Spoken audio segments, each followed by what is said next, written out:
and welcome to the Unknown Webcast. This is just a bit of a trigger warning for those who believe words are more injurious than sticks and stones. I really am so conservative I can't turn left even when I'm driving. No. In addition to giving trigger warnings to our viewers, Ron Hensel and I both drink coffee for your protection.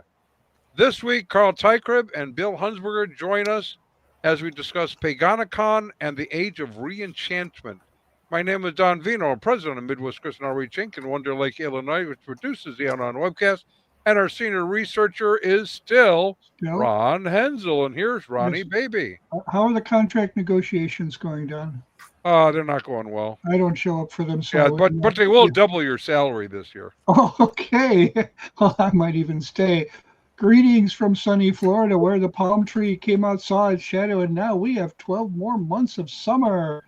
Our sponsor for this edition of the Unknown Webcast is Retouched by an Angel, a new revelation every week. Check local listings for details. Retouched by an Angel. Our regular legal disclaimer, our guest on today's webcast insert names. Here, I don't get to say that often. Names. Bill Honsberger and Carl Teichrib have no connection whatsoever to any of the satirical content of the Unknown Webcast, hereafter referred to as the webcast.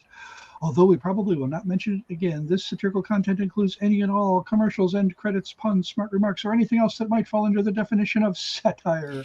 In the meantime, Midwest Christian Outreach Inc. bears no liability for or responsibility for anyone's opinions regarding this satirical content. Notice the opinions expressed on this webcast are ours and should be yours too. If you enjoy it or if it really annoys you and you want to inflict it on someone else to ensure your continued access, please go to midwestoutreach.org, click the yellow donate button, and contribute as you feel led. And as you do, never fear. This webcast is Y2K compliant.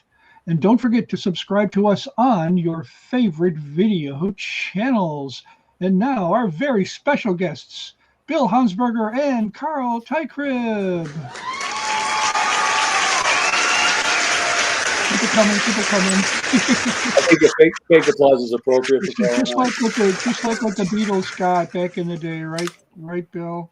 So, okay. So, gentlemen, we're here. We are talking about something that all three of us are deeply interested and actually invested in. Apparently, I'm not. Is that what you're saying?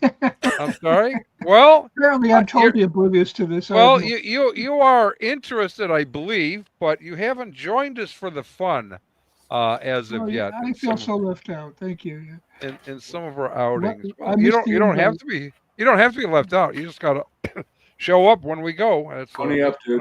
I just have to, just leave the 98-year-old mother-in-law at home. I know. Okay. So as we get started, here. What are you talking about? As we get started, I want to point out Carl's book again, Game of Gods. It's an important one.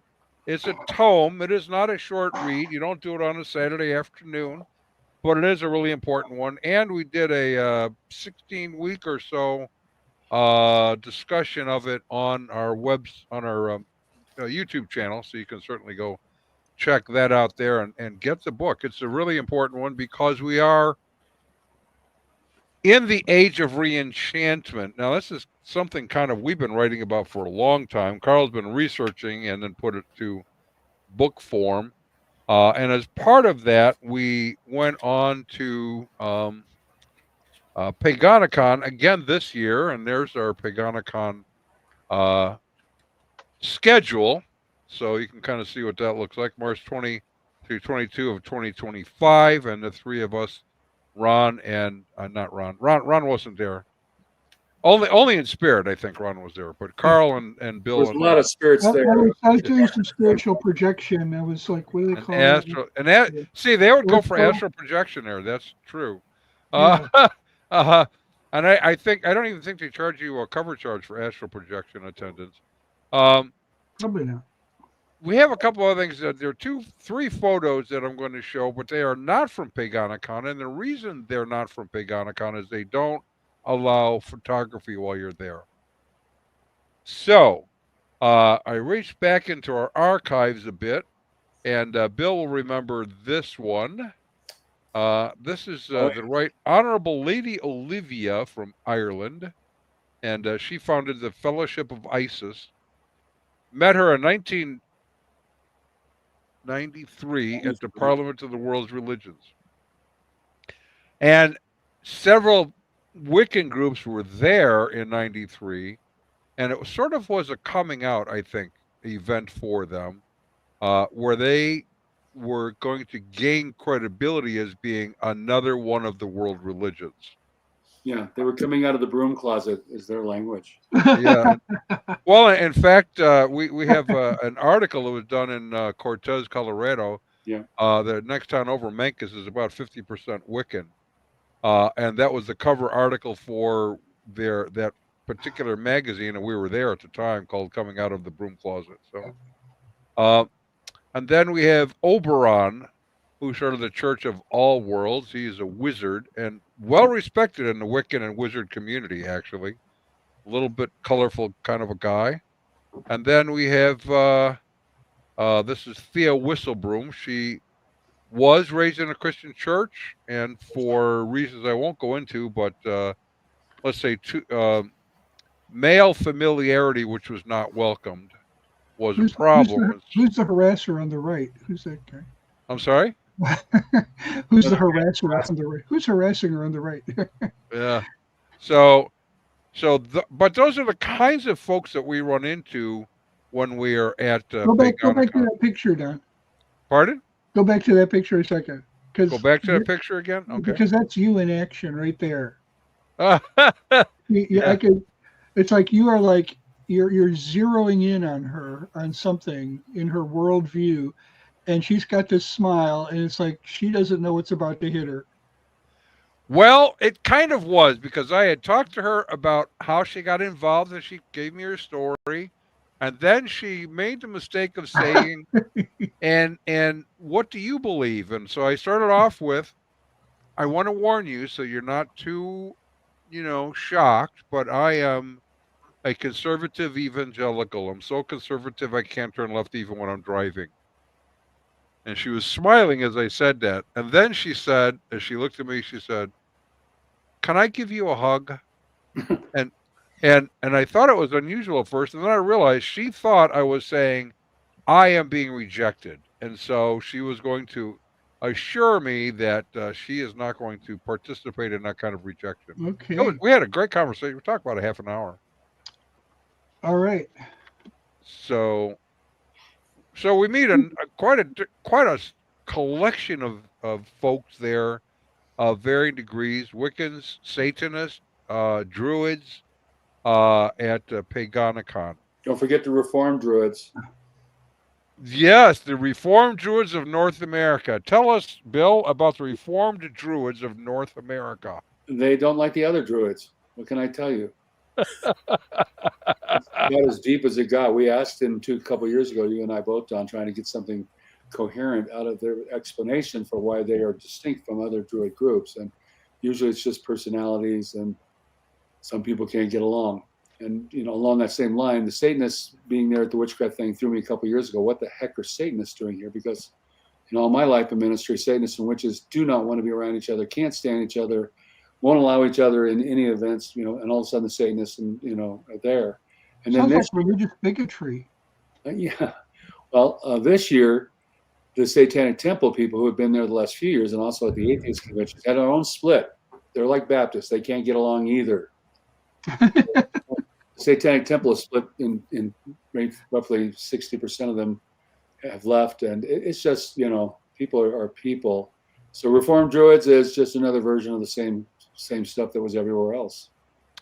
Well, it kind of is. And last year, I think it was last year, when we talked with Jean Pagano, who was one of the main leaders of the Reformed Druids, when we asked them, okay, how did you come up with Reformed Druids? Have you reformed from other Druidism? Or, well, no, actually, he and several of his pals were going to a college that is Christian college, and in order to escape having to go to chapel, they had to have a religious designation so that they could worship in the way that they choose, however that was. And so they were going to be Druids, but they knew that would be rejected. So they thought, if we put Reformed in front of it, they'll accept that. And guess what? They did. See, this wouldn't be Yeah, a school that's in. They came out of Carleton College. Oh, Carlton. Yeah, Carleton back, I think, sometime in the 1960s. You're right. They didn't want to go to chapel, so they formed their own little chapel. Yeah, exactly. Right. So. Yeah. Regarding the issue of the Satanists, I was there in 2019, and that was the year when the Satanist groups were brought on board. Right. And it was really interesting watching the interaction between the pagans, the Wiccans, and the Satanists, because they recognize that they historically don't get along. And they were quite open about that. And just, watching the interchange between these two groups. And the Satanist representation in 2019 was small. There's maybe 2, maybe 3 people there, but they had a couple of different workshops. And so there was quite a bit of dialogue and interaction between the Wiccans and the Satanists. Yeah. Yeah, for the audience sake, the Satanism is not one thing any more than witchcraft or paganism is one thing. There's commonalities, but the particular group that's been coming into Paganicon, the Satanic Temple, are atheists. Right. They use the 501c3. That's why they call themselves a religion. They use that just for lawsuits and tax benefits. But the reality is they're atheists. So you have atheists and there is no God allegedly, and then you have pagans where everything is God and everyone is God. So you have a very distinct group. So it's not the kind of Satanist people think about if they're thinking about even, some of the movie depictions or people who actually do worship the devil. And there are people like that too. But, I asked, in fact, Don was part of the conversation. I was asking Brigitte a couple of years ago, a lady that had done a presentation there, and so I told her I was really confused along this line. I said, look, I don't get it. What are the Satanists doing here? And, in fact, from what I've been listening to Starhawk and a bunch of other witches forever, the last 35 years, I never heard of Satanism ever being involved. And we witches only do good spells. We only do stuff for the benefit of others, and they're all environmentalists, and they're all this and that, and only trying to help people. And then in the last 8 years, 7 years, whatever it was, when Trump was running for president and when Kavanaugh was going to be put on the Supreme Court, all of a sudden you have these very prominent witches all over the country talking about setting hexes or curses out against these prominent people they didn't like. So I'm confused. I thought y'all didn't do that. And Brigitte looked right at me and she goes, oh yeah, we do hexes now. Oh. So much for we're all about the good stuff too. Of course, they're going to define this as good as well by, in fact, declaring getting rid of bad people is in fact a good thing. So therefore it's okay for us to do this. That's interesting, Bill, because in 2017, my first Paganicon, I was in a workshop on the ethical implications of curses. And in the workshop, there were a number of Wiccans who were nationally involved in the movement to curse Donald Trump. And, it was fascinating because they recognized that backfired on them. Now, all of a sudden, in terms of publicity, they were viewed in the public light as being the bad guys, being negative, being antagonistic. All of a sudden, they realize, the perception doesn't work. Yeah, it's not a good look putting curses on people. Not a good look. The optics. It's just the optics. Yeah, they've come to terms with those guys. It's the same way like there's all these people out there, celebrating Luigi, the guy who killed the executive. There's a whole turn in this whole thing where, it was the end. Classic Machiavellian. The ends are so important that the means necessary is part of the picture. Yeah. These people, along with Keith Olbermann, are why people suggest red flag laws to begin with. Keith Olbermann, oh gosh. Yeah, I mean, I when they go out there saying, we think Luigi is a hero, then I know I'm going to stay away from you. Yeah, so. I think Keith Olbermann, Don, could be the male counter representative to Lady Olivia. Don't you think that would be that picture together, those two? Well, Lady Olivia seems a lot nicer than Keith Olbermann. Probably true. Well, as you're kind of talking about where they're at now with doing cursings and that kind of stuff, it seems to me, now, Bill, you and I were both at Parliament in '93 when the Wiccans first started gathering with other religions. And even though it was clear that we didn't agree with them, they were really open to dialogue, to talking about things, to lots of great talks. Pardon? We had lots of great talks there with which We really did. Eric and I talked to Donald Frew, who's a very important Wiccan, for Mhm. almost 2 hours. I mean, that was a great talk, very friendly. Right. They were. One of the things that they were concerned about, Donald Frew, who was the PR guy for Fellowship of Isis, was a little surprised when we had him into our suite to talk to him, because we were really familiar with uh, Satan Seller, Mike Warnke. And the exposure, that surprised him a little bit, and he was glad, because he said, we are misrepresented through what he has never been a Satanist, much less a Wiccan or know anything about that. And yet, nearly the entirety of the evangelical fundamentalist church took their understanding of Satanism and witchcraft from his writings. So, how much has that carried over to the groups of Wiccans that we've talked with these days? Well, it's interesting you bring that up, because the lady that's running Paganicon that came up to you and that came up to Terry and I and other people on our staff, she made a big point of saying, that many people here, she said, you guys need to understand that a whole lot of people here have been hurt, by some Christian or in their Christian experience. And like, we get it. We completely understand it. That's part of what we're trying to undo here in certain ways. But I've always said virtually every New Ager I've ever met, with a handful of exceptions, virtually atheists I'm going to run into, when I've talked to them before, every member of the Satanic Temple I've ever talked to, it's a former Christian. It's almost universal that they've had some experience with some person in their life, dad, grandma, pastor, whoever, who is just a horrible person, and that they were Christian. So Right. Yeah. we understand what we're running into there. Yeah, Carl, what was your kind of take on that? Well, I think on the issue of the Satanic Scare, the book by Mike Warnke, and then of course the subsequent unfolding of the Satanic Scare in North American Christianity. I think what's interesting is there's another group that are affected deeply, and that we have to try to undo the effects upon them, and that is the Christian community. Truly. Right. I mean, and I see one of the, let's call it maybe a side benefit, and I think it's now becoming more important than I realized, is that by attending Paganicon, by going to the Parliament of World Religions, by going to other events that the average Christian would say, hey, stay away from, because they have been conditioned by the spiritual warfare movement that emerged out of the Satanic Scare. I think there's a place, a very important place, a very important role for us to be able to educate them that this is not what you think it is. Right. Greater is he that's in you than he that's in the world. Do you not truly believe that? And if there's anything going to these events that has taught me, is that the Christian community is handcuffed, or probably better said, wrapped in the invisible barbed wire of our fears.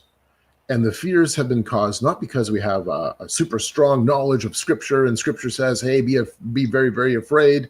No, it's because we have accepted the gospel of Hollywood and the Satanic Scare, how we scared ourselves in the 70s, 80s, and even into the 1990s, and how that still carries over today in a big, big way. So I look at some of the work that we do as being, in a way, trying to undo the false beliefs that are within the Christian world, including even correcting where we have engaged in, let's call it, what's the right way of saying this? Where we have spoken wrongly about within that community, because the Christian community has done so much of that. We have in essence bear false witness to our non-Christian neighbors, including our Wiccan neighbors, and so let's be honest about what this is, not hiding the fact that yes, this is antithetical to the biblical worldview, 100%. There's no question about it. This is Romans chapter 1 now being literally personified in deities that the Wiccans will worship. entities that they'll worship. But the bottom line is the person is just simply a person and has no extra powers because they wear a funny hat or believe in a funny way. So we have done ourselves a disservice. We've done the gospel a disservice by playing up on the fear that we have fed each other. And so this is, I think, an important part of going to Paganicon, going to these other events. We can say to the Christian community, hello, let's take a biblical approach and let's engage as ambassadors for Christ without fear. Okay, so I want to say two things here on that. Well said. The first is this. I would suggest we don't think every Christian should go to these kinds of things, because you really have to have a good handle on apologetics and understanding of worldviews in order to ask the right questions, number one. Number two, most Christians, I would say, live in Jerusalem, let's say. Jesus was a missionary to the household of faith. He was calling the household of faith to repentance in preparation for what is coming next. And they rejected it. And so his message came from the Jewish scriptures. He quoted from them prolifically. They were familiar with the Tanakh and the Torah. It was all incredibly Jewish, which I would sort of correlate to where Christianity has been, at least up until recently. And so 20 years ago, you could walk out on the street and hand someone the Four Spiritual Laws tract, and they had an idea of what God you're talking about. That isn't the case today. Right. We are literally in Athens. We are in a culture that worships any and every deity and lifestyle you can think of, and many you haven't. So when you're going to a conference like this, you have to be prepared to honestly address the beliefs they have, usually trying to quote from their sources. Yes? Mm-hmm. Absolutely. Yeah. And you're right, though. Not every Christian should be doing this. There's a lot of work that's involved, or there should be a lot of work that's involved. We're not going into it lightly. But I love your analogy of we live in Jerusalem. I think mentally that's where we're kind of stuck. Right. Which isn't a bad thing, but you're absolutely right. We live in Athens, or for that matter, we live in Walmart. Just walk in a Target, walk in a Walmart, they're all around you, and then they are. The worldview is literally all around us. But we're not afraid of them because we frankly don't even see who they are when we walk the street. We just happen to be going to a place where it's more intensified because it's a large collection. Right. I think the best analogy is Acts 17, not analogy, best example, excuse me, is Acts 17. When Paul goes into Athens and runs into everything. Mm-hmm. Not only the Jewish community, but when he rolls up on Mars Hill, and there's all these different philosophers who, following Plato and Aristotle's traditions, sit around and talk about nothing but new ideas and how brilliant we are. And he corrects them, but he doesn't quote a book that none of them would listen to. He does quote it. Right. He quotes Isaiah all over the place. But he's not quoting Isaiah. Oh, by the way, the prophet Isaiah, as if that would have some merit with them, some sort of hold on them. Oh my gosh, we have to listen to the prophet, like Peter does in Jerusalem and when Jesus is preaching. So you got to correct what they're saying, and I think Paul does it so well. And that's always been at least my attitude as I go into these kind of things. I say, wait a second, let me hear what you're all about. And they're always, that's what they're there to do. So many of them, especially at the Parliament or even at Paganicon, oh, this is this and this is that. They're excited to share their worldview.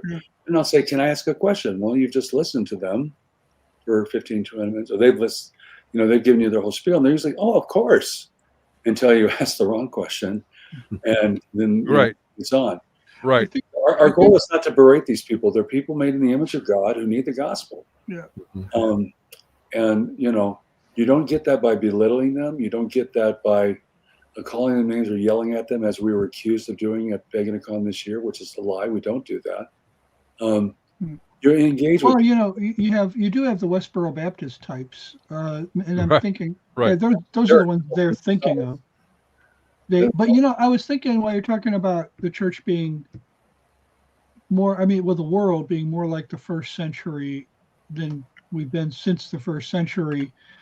I think we need to remember one thing, and that is that there was a synagogue in Athens. In other words, there was a presence of the scriptures were there. Even though the gospel had not yet gotten there, there was an awareness of this God of the Jews. Now, what were the Jews like in Athens? I wish that was explored more. It says that he reasoned in the synagogue with the Jews in Athens, and in the marketplace every day with those who happened to be there. So how many Jews did he bump into also trying to reach out to the Epicureans and the Stoics and so on? I don't get the impression that there were any. So what was the presence of the group that was known as God's people like in the cities of the Mediterranean in the first century? And I would say, well, they were there. There was a presence. To one extent or another, there was some outreach. We know that because there were these people, God-fearers who were Gentiles who would show up in synagogues every once in a while. Whether they showed up in Athens, I don't know. But it was kind of a muted presence, apparently. Yes, I would say it is. Because by and large, even the Jews in that day were not overly evangelistic to non-Jewish cultures. They should have been, but they weren't. The Athenian probably had no idea who Moses was. Well, exactly, and that's exactly my point. Yeah, So, the average Athenian had never heard the 23rd Psalm. Now, we're becoming more and more like that, and so the scary part is that if we really become just the same way as the Jewish synagogues were in the first century, if the church gets reduced to that volume, right, oral volume, that would be scary. So we have our friend Anthony Costello is chiming in with like 3 questions here. Maybe we can do these quickly. It's been interesting to see neopagans write about the same kinds of problems we have in the church. Do I worship, practice magic, alone or in community? That's a good question. The Christians, some of which are grappling with, do I have to worship with community? Can I do it alone? What sort of rituals does that look like? Can't I be a Christian by myself? The answer is, you can be a Christian, but you really shouldn't be a Christian by yourself. That's just not a good thing. We're supposed to gather together as believers. Or do I have to follow a particular tradition of Wicca, or do I cobble my own together? Bill? Yes. How do most Wiccans lead off when you ask them, what is Wicca? It literally depends on who you ask. Yeah. There's in religious scholarship type stuff, there's always this about families. I think they stole that from Wittgenstein, but there are families of religions. There's the Occidental religions, and there's the Asian religions now, or formerly Oriental. And when I look at the Wiccan community, there are commonalities. So I call them all cousins, but it's like the New Agers we were talking about before. You can call yourself neo-pagan, pagan, druid, Wiccan, witch. They make all these little distinctions. And every time I talk to somebody, I go, oh, I'm a witch, not a Wiccan. Oh, okay, now give me your spiel. There's always a spiel. And almost always to find out if I can put them in some sort of group heading is, who are you reading? Are you a fan of Jerry Gardner? Are you a fan of, Starhawk? Who are you reading tells me more about them than what the group's called or the little handful of people that they're involved with. And if you go online, and this goes back decades, if you go online, you have so many varieties of just under the name of Wicca. And then you say, well, you're a Wiccan. That means you believe this. No, we don't believe that. We believe, oh gosh. So it's almost always individualistic like that. That's where it's really important, Bill, and Bill's absolutely right. Really important to ask those questions. I've spent time with Gardnerian Wiccans, and they're very structured in terms of we follow the 3 degrees within our coven, and they're very structured. Then I've spent time with eclectic witchcraft, literally just cobbling it together on an individual basis. And I look at the work of like, let's say, Scott Cunningham and the books he published in the 1980s and 1990s. And in fact, Cunningham's sister was at Paganicon this year and had a really interesting conversation with her. And Cunningham's books were really big on here. This is how you engage as a solitary practitioner. as an eclectic witch. Mhm. You have modern traditionalists. It's like there's as many divisions and separating points within witchcraft as there is sometimes, I think, within the Christian community. Well, as I said, they're basically Yeah. just Baptist in spirit. We're gonna multiply by division, and that's Satanists, and that's Jews, and Hinduism, Buddhism, and Free Church, and you name it. Everything's like that. So I always laugh at like Roman Catholics. Oh, we're one big seamless cloak. Nice try. Yeah. Yeah. But that's the importance of knowing enough about the movement that we can go in and ask the question. So when they give us a response, oh, I'm an Alexandrian witch. Okay, I have a handle on what Alexandrian witchcraft believes. All right, now I know your cosmology. I know your starting point. You now can grasp what their worldview is, because there's nuance, there's differences from one to the I would next. push back a little bit on what we were talking about earlier, and the idea that it's not for everybody. I'm not saying it's for that every single member of the church should go.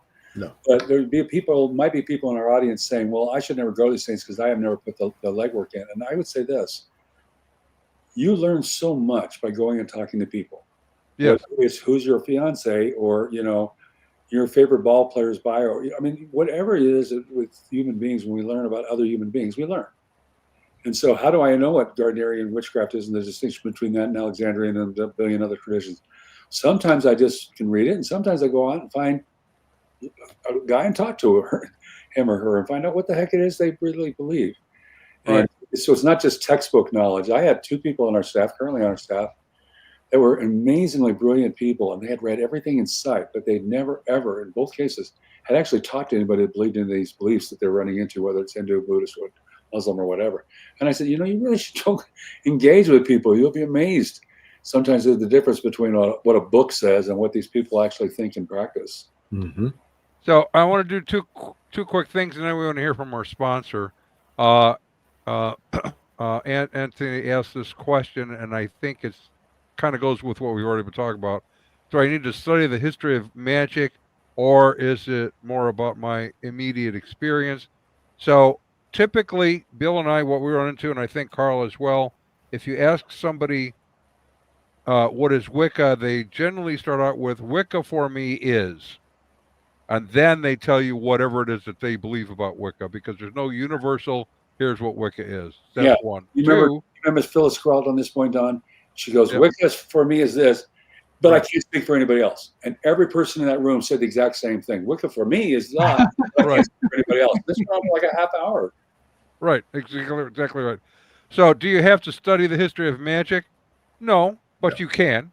In fact, 3 years ago, one of the things that happened, which was kind of interesting to us, is after all of the years we've been talking with them, and they're trying to give us the history of Wicca dating back to, I don't know, ISIS, all the way back in Egypt, or something like that, as though there's this long trek of Wiccan down through history. They started saying, well, we don't actually know what Wiccans believed even 100 years ago. They have their lore, and we are now creating our lore, our story. And so there is no Wicca you can point back to and say, here's what they believe. So whatever your version of Wicca is today is just true for you. Now, sometimes they get it from other means, and we have a sponsor to talk to that issue. Yeah, okay, sometimes, things are hard. We all can relate to this. Cynthia's life is in crisis. She doesn't know if she can believe she's a sinner. How will she break the news to her parole officer? Jacob is still in shock. His pastor laughed when he suggested he might be the reincarnation of Elvis. Will he ever find a church that supports his spiritual views? Charity is engaged to Brad, who is already married to Betsy. That won't be a problem in Brad's and Betsy's polygamous cult, but Charity wonders how will all this work out in the afterlife. All these people have one thing in common. They're all looking for a gospel that's been retouched by an angel. If your gospel bothers you, have it retouched with a new revelation every week. Consult local listings for details. Retouched by an angel. I had think- not seen one, guys. That's great. I think Carl should- It's funny because if I wasn't laughing, I'd have to cry because it's so darn true.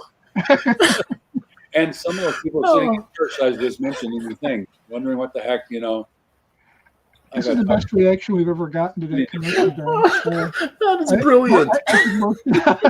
I think most people don't even pay attention. They're like checking their text messages. A When year ago, I was supporting churches, a good solid pastor, good friend of mine. Boy, he liked that one there, Ron. Sorry. I thought Carl would have seen all of our commercials. No, that's a new one. But that one's right up there. That's like that's an Oscar. That's an Oscar award. What I was going to tell you, a young girl comes up to me in the church service after I preach. She's been in the church for almost a year, and she looks at me. People come up and ask questions. She goes, "Well, I'm a pansexual. Do you know what that means?" Why? You have sex with pans? I don't know. Why not? Definition. But I've had all sorts of conversations on that kind of stuff inside churches. It's amazing. Well, and that's God, the point. We'll come to it in a little while because it is infiltrating churches. Re-enchantment is not solely outside the church. It is in the church. But we'll come back to that. More serious question. Do we think that magic that is practiced actually works? In other words, that it causes the desired effects? If yes, then is the source demonic? Gentlemen? Well, I'll go first real quick with this one. It's interesting when you listen to Wiccans and pagans and talking with each other, where all of a sudden one of them goes, I've been doing this for 15, 20 years. And yeah, I get a kind of a feeling, but nothing really works. And you're like, oh, okay. And so much of this, and I've sat through enough rituals, I've sat through enough workshops about rituals to realize that so much of this boils down to the power of your imagination. Yes. A type of vain imagination. So much of this. Now, this doesn't say that things don't happen, because sometimes absolutely things happen. And reminds me of a workshop I sat through with a well-known Wiccan author talking about, he did a workshop on the Great Work and how all of a sudden his spouse was now inhabited by the goddess. Right. Yeah, it worked. All of a sudden, poof, it worked. And yes, the goddess now is literally inhabiting his spouse, and how it kind of just freaked them out the first time it actually happened. I would go, yeah, okay, you're playing with a demonic entity. So some fallen spirit that is masquerading now in some capacity, and you've invited it, and it's come in. Likewise, this is 2020, February 2020. I was at the last Paganicon in San Jose, California. Over 2,000 Wiccans and pagans at a workshop on spirit marriage, and I've totally believed that when the workshop moderator was describing the activity and the presence of the spirits entering themselves in a voluntary contractual way, literally writing out a contract. This is a marriage. That it's they're playing with a real power, but the power is a fallen power. It's been invited in. Yes. I have a different take on this. I want to give you an example, because we mentioned a few minutes ago that the church is also involved in re-enchantment, and it's the same thing. The difference only being they use Christian terminology rather than Wiccan or some other terminology. So we have, for example, one of the workshops, money drawing magic. Now this is from our Paganicon outline of the workshops that you could attend. And in this one, it tells us that prosperity is in a spiritual context is not limited, but instead it is infinite and free-flowing stream of energy that can be accessed by anyone at any time. Now, how is that any different than, say, Kenneth Copeland, Bethel, any of the churches who are speaking money into existence. Well, that's what the Fed. That's what the Fed does. Why can't they do it? Actually, Yeah, I think the Fed just presses buttons. But well, exactly. And in fact, Kenneth Copeland at one time said the Wiccans have it right a little bit. Oh, Bethel says that too. The New Age people, Bethel says, they stole that from us, so we're reclaiming it and doing the exact same types of things. Yeah. I think there is a demonic source out there, but I think 99% of at least what I've run into over the years is desperation. People looking, I call it the butterfly effect. They go to this guru, they go to that technique, then another teacher, then another guru, then another technique, and they're constantly moving along these, different things. Because it's the carrot in front of the donkey. Somebody has promised them an experience, a real experience. Go to Sedona, go up at the airport, go somewhere up here in Boulder at the Flatirons. There's always somebody promising some sort of high, some way of breaking through the other side. We talked about it earlier. it's kind of like the Doors are break on through to the other side. Yeah, that's exactly what the Doors were into, right? Aldous Huxley. Well, the point being is that there's so much desperation because their claim is that they're divine, and the divine is all things. Right. So if that's true, it should be producing, I should be getting what I want, which is, like you said, Joel Osteen and all the rest of these people talk this way all the time. So there's no difference between a witch saying it or Joel Osteen or, all these people saying it. But the problem is it's a lie. It was always a lie. You're not God. You don't have power, but you think you are now. Yeah. So I run into people, I have one real conversation with a witch, a former Amish, Lancaster County, old school, Amish. And we helped her in the restaurant because she has MS. And she's so weak and hurting. And that's a horrible thing. So I was talking to her and I just, let's call her Susie. I said, Susie, this is something else. Do you really believe that you're God? That you have all the power of the universe within you? And her eyes lit up. She's like, yes, that's exactly right. And do you really believe that you have the ability through spells and rituals to get all the stuff that you want and you can have it? She's so excited. Yeah, that's exactly right. Same tenor of conversation. I said, so Susie, why do you have MS? At which point she screamed at me, the whole restaurant, kind of heard this thing. I'm not talking to you anymore. And I didn't intend for her to talk that way, but I think it's like a dentist hitting a nerve because the reaction was so fast and so strong. The dentist, everybody's had that time where the dentist has not done the job completely. She's in a prison. She thinks she's God, but she's got MS, or she's balding and bad eyes and is overweight, or everything else all human beings, deal with. And yet she thinks she's God. So it's a dilemma that can't possibly work out. But if I go to that ritual or that group, Don, remember at the Parliament they had a drawing down the moon ceremony. Witches have been doing that kind of stuff for who knows how long. But even the modern version of it. They don't have the power they claim. Right. But it sells. It's always sold. You'll be as God. That's an old lie. Yep. Yeah. And so much of it goes back to that idea of vain imagination. Yeah. But Bill, you're absolutely right. It is, you're chasing. It's chasing and chasing and chasing. And in the Christian world, we do the exact same thing. We're always chasing. What is the new experience, the new thing? I'll give you an example. Yeah, I'll give you just one example in my mind of the vain imagination. I was at the workshop entitled Capturing Lightning in a Bottle. And it was all about exploring the use of containers and objects to be imbued with magical power. And now how do you dispose of that properly? And how do you contain it properly? And just like, I'm listening and they're discussing putting jars inside of sand, inside of another jar. I'm like, why not just encase the whole thing in cement?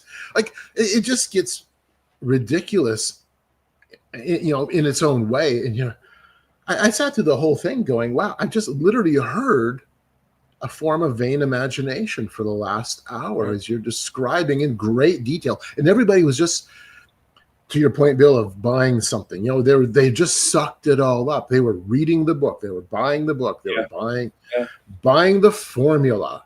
And I'm like, yeah, well, don't drop the jar and break it. What's going to happen?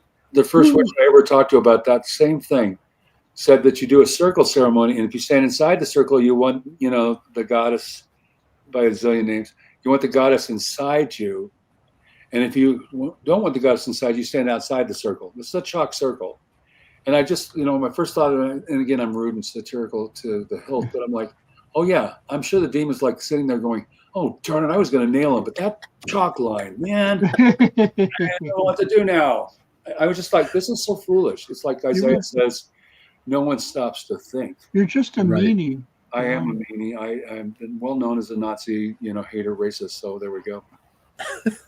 That's why I tell my friends, Just kidding. Yeah.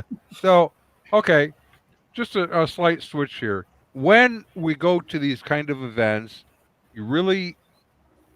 we suggest, number one, to remember that you are going into their household. You're a visitor. And so your task is to be a good visitor, and you can ask questions and, build a relationship of sorts, because they're generally pretty interested in talking about what they believe, especially if it involves them, because everybody likes talking about their favorite person, which is them.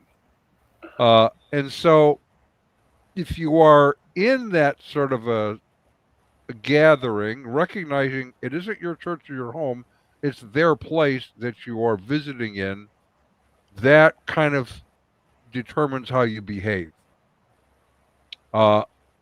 There was a situation at the last one where somebody not part of our group was going into some of the workshops and standing up calling people to repent.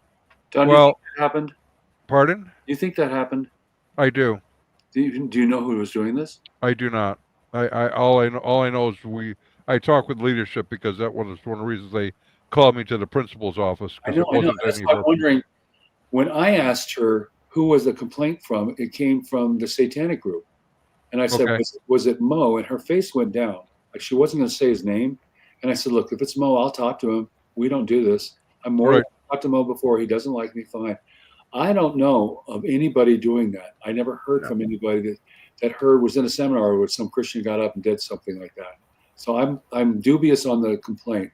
Well, I want to be a little cautious, because you could be right. I mean, you have more information on that end. What I remember in 1993 is when I was walking up to the Department of World Religions, there were groups stationed on virtually each corner of the hotel with their bullhorns calling, and I thought, that's not going to be helpful. We're engaging in their rented space. It's their home. And it seems to me we need to be, like Paul was respectful in Athens. Yes, he talked about all of the idols, but he started off talking about what they understood to take them to what they needed to understand. There was a process in what he did. Okay, so I think there's another piece of this little puzzle, and it may actually flip it more to Bill's side regarding what happened. So I stayed for the closing plenary, as you guys know. And in the closing plenary, the Christians were brought up. And there was a conversation about us right in the very, very beginning. And it was clear in the tone of the conversation that they didn't think that there was anybody left from our group still in the building. Otherwise, they wouldn't have addressed it the way they did. But when they were done talking about us being there, you could hear murmurings across the room, little gasps, little, oh my goodness, whatever, people. In other words, they were shocked. The people in the room were surprised to hear that there was Christians. If there was a situation where somebody got up and started shouting that they needed to repent in one of the workshops, that would have spread like wildfire. Right. It wouldn't have been a surprise then at the closing plenary to hear about the Christians who were there, but it was. It took everybody kind of aback.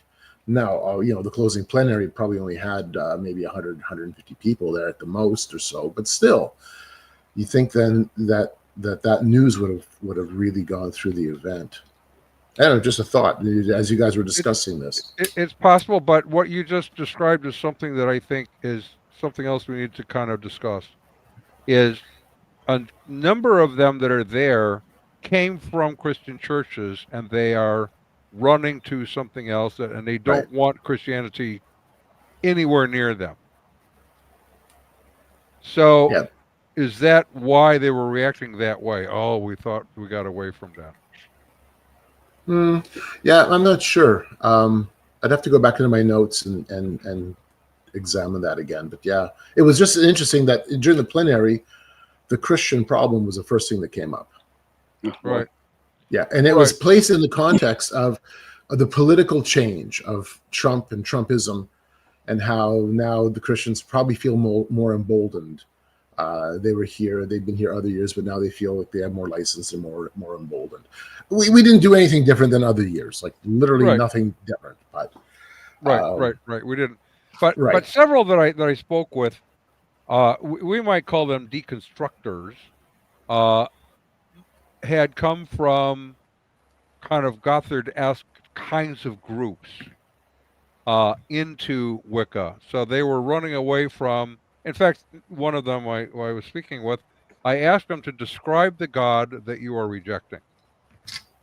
And when they got done, I said, I would reject that God as well, which was surprising. So that gave us a different trajectory to talk about what they believe versus what the Bible teaches on who God is.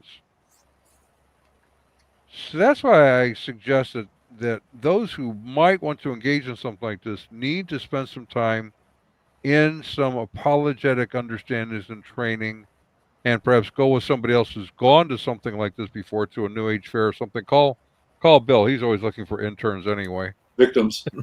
I meant volunteers. Sorry. I'm not. Obviously, I think education is the most important thing you can almost have for any of this, especially in the Word of God. Like I said, Mo got mad at me last year. He screamed and cussed out Rita, for saying God bless you. Some of you remember this. Yep. And then when I went into the satanic group, now it's not the Satanic Temple, I was having a great talk with this guy, the guy with the dogs. Very friendly. Guy had some terrible autoimmune diseases. His wife had died 2 years ago. Terry and I both have autoimmune diseases, so we're finding some common ground here. We're talking about all sorts of stuff, and we're getting around to some religious stuff. And then all of a sudden Mo comes in, looks at me, and with just as much, anger in his voice, I know you. And I'm like, hey, dude, you know what? I'll come back later and we'll try to talk, okay? Because he came with a group of people, and I'm like, I'm not going to have Mo getting all blown up at me. And then I leave. And it's not, coincidental to me that she got a complaint from the satanic group. She admitted that was the direction. So, and like I said, I'm dubious about the idea that I know none of our people do it. I know none of you guys that were there do it. I don't know anybody that interacts like that inside. Yeah, I've been to groups where they're out there with their bullhorns, and I've gone out to talk to them first before I go in and talk to the pagans. But, I'm looking forward to see if they kick us out or not, if they let us come back. It'd be interesting to me, stretching their tolerance boundaries. If they come up with special rules. I was checking out the rules for the atheist convention this week, and you're supposed to be respectful of everybody's perspective, and it includes religion in there. And then there's a whole special category for don't say anything derisive towards LGBTQT. That will be seen as your tolerance ends right there. You must be accepted, and that's the interesting. That's what the Satanists split on.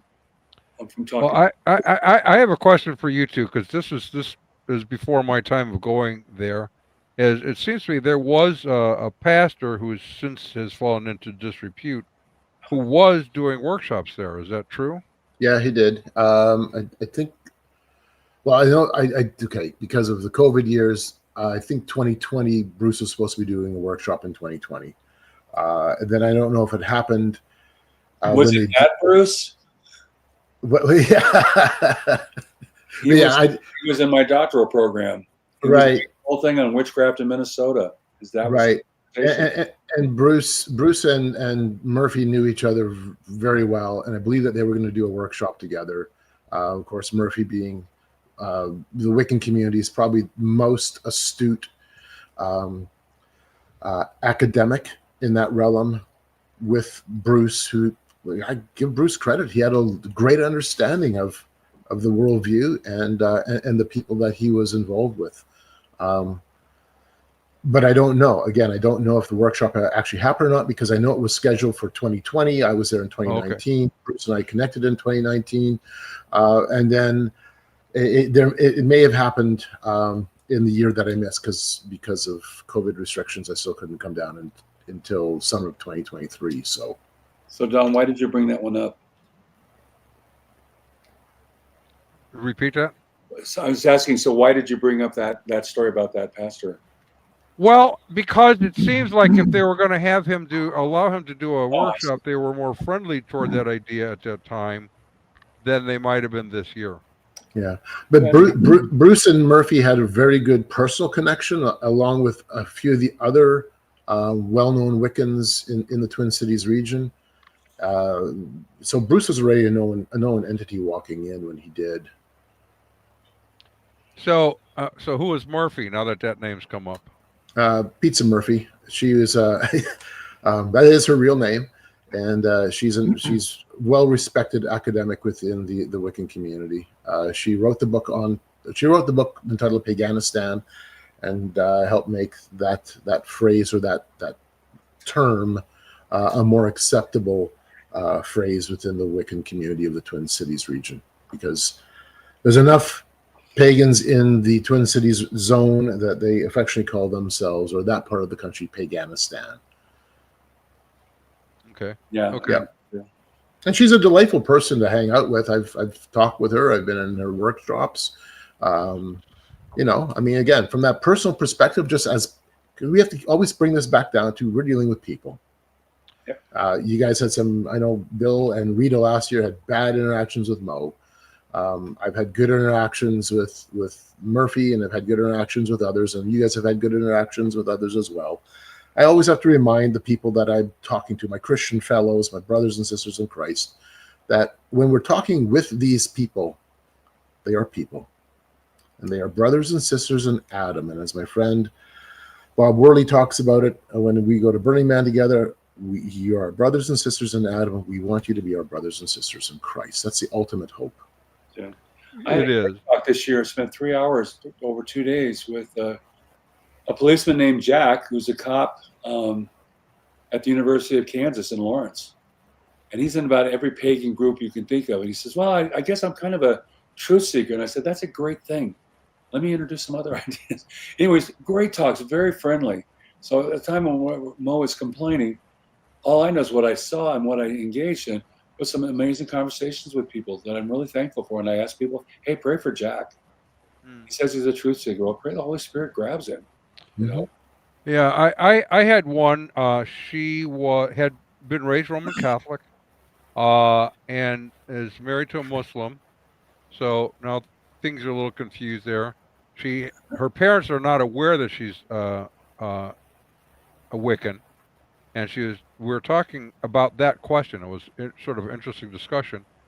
And then when we talked a bit about Catholicism, it gave me a great opportunity then to talk about, okay, who is Jesus versus what she may have thought about him. So we talked about that. We talked about the death, burial, and resurrection and salvation. So she got to hear the whole gospel message, which she said she had never heard before. Now, what will she do with that after that? It's unclear, but it's a pebble in her shoe, at least for the moment. I'd be fascinated to hear just how serious a Muslim this guy is that he marries somebody who professes to be a witch. That would be an interesting dialogue. Well, I found that out as we were talking about, the way Jesus spoke as a missionary to the household of faith, and how Paul spoke to those in Athens, where it said that they had more gods than they had people. Yeah. And she said, my husband's from Athens. They're right about that. I remember, so at the Parliament of World Religions in Chicago in '93, every religion had big, double rooms and stuff like this. The ISIS people, the Saudi government had one. That's where I got my first Quran, and all this other kind of stuff going on. And some of these things were right next to each other. So I remember ISIS and the Saudi thing being right down the hall from each other. And I went to both that day. You remember, until the ISIS girls started stripping, and it's like, we're out of here. Right. Well, anyways, the next day, I got a cab driver. For our younger audience, that's what I used to use before Uber. But I got a cab driver who turned out to be an Ahmadiyya Muslim, which I'd not run into before. And so he took me to his little mosque there in Chicago and all this kind of fun stuff. We had a great time talking. And I said, I got a Quran yesterday from the Saudi people. And they were up there, with their whole big booth with, Sunnah Islam. And I said, they're right down the hall from the ISIS worshippers, from the goddess worshippers. I said, what do you think about those people? Talking about the Saudi people again. He goes, I think they should be killed. Ooh. Okay, there we go. I went back to the Saudi people the next day. Hey, I had this conversation with this. What do you think? And he goes, oh, those fundamentalists. You know, he's doing people again are wonderfully people. Oh my. Well, okay, so I think what we want to say is Wicca, for most that you will talk to, is going to be sort of very personalized. They're not going to be a universal agreement. If you thought about it as kind of denominations, like we think about Christianity, that isn't even really true. By Because- personalized, you mean like customized. It's like Mm. there's a custom version of it for every Wiccan, it seems. Well, there kind of is, yeah, customized. Within the, let's say, confessing church, I guess that's the word I want to use, we would all agree on the essential doctrines of what Christianity is. Yeah. We wouldn't necessarily, and we wouldn't, in fact, agree on important but secondary issues of the faith. Different practices, different beliefs on different aspects of it, but we agree on the core, what it is. You don't really have that in Wicca or paganism. It is very customized. That's a good word to use. So in some Wiccan groups, sex will be part of the practices. In many others, it is not. And so they kind of mix and match as they feel led, so to speak. So getting a grasp on the basic worldview, which is, I think Carl would say it this way, oneism, everything is God.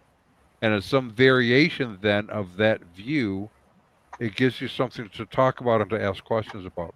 Yeah, But ask questions and listen to what they say, because they're going to tell you what you need to know. That is the fundamental idea, that everything is God and it's all connected. It's all one. And again, I don't care whether you call yourself New Age, spiritual, Wiccan, doesn't matter. It's very old. You know, the Chi or Ki or Prana or Elan or Vital. It's always been around. They call it the perennial philosophy. There's Right. It's been around forever. It hasn't. It's been around since the snake, as far as I'm concerned. Right. It's really Genesis 3. The bottom line. Right. Everything else is variations, you know. Yep. Right. So get Carl's book, Game of Gods. You can email us. We will help you in any way we can. It is a growing mission field, but it is also a mission field that is in the church. It is being practiced in so many ways in the church today, through not just Bethel, although that's true, through the Enneagram, through contemplative prayer. They're all kind of variations. You can take them right into Paganicon, and everyone would welcome it because they would think it's the same thing. With that, Ron, would you care to walk us out of here? Let's give credit to whom credit is due. Our resident cult leader profiler is Neil before me. Our wardrobe manager is See How It Fits You. Culinary services are provided by Chef Ham and Cheese. Our tinfoil hat provisioner is Just In Case. Jehovah's Witnesses coverage comes from Armageddon and The Opposer. Our Mormon archives manager is Holly Gummis. Our liberal denominations bureau chief is Lucy Goosey. Our transgender issues coverage comes from Ben Hurd. Special correspondent for cults based on the Hindenburg disaster and flying turkeys. Ode to Humanity. Our fact-checking supervisor is Oleg Pulling. Technical assistance comes through Mercury Research. Our legal advisors are at the law firm of Dewey, Cheatham & Howe. Our grievance resolution director, Giovanna Pisami. Our director of privacy assurance is wiretapping. And the original idea sourcing comes from Drew A. Blank. The Unknown Webcast is a production of Midwest Christian Outreach Inc. in cooperation with Emergency Manicure Productions, both of whom are solely responsible for this content, although you will never be able to prove that in a court of law. Never happened. We dare you. And with that, thank you, gentlemen, for joining us, and everyone else. We will see you all next week.